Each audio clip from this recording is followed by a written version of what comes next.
Those who look to obtain the knowledge of God are the ones that receive God's revelation.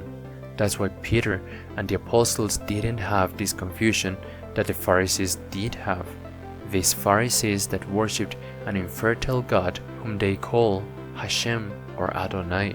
Even though some of these words come from the Old Testament, there's a problem, because we must clearly state that our God is Father. This is of utmost importance, and we have already seen it was something that was very well explained in the Old Testament. So it is not something like, look, I lived before Jesus came and I didn't know that the true God is Father. No, because we can clearly see it in the Old Testament.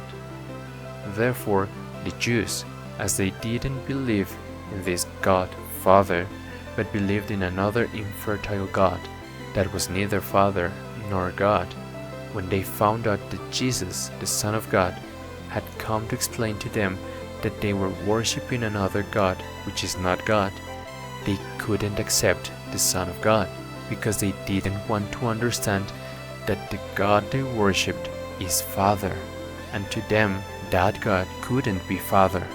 That small point cost them their eternal salvation.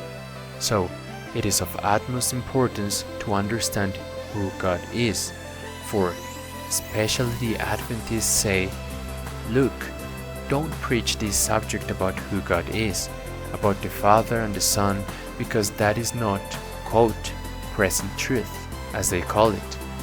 They talk about present truth to define certain preachings that according to them are the only ones that should be said in these last days. And it turns out that in those, quote, present truth preachings, it is not included to talk about who God is and about the Father and the Son. It cannot be preached, because according to them, that is not present truth.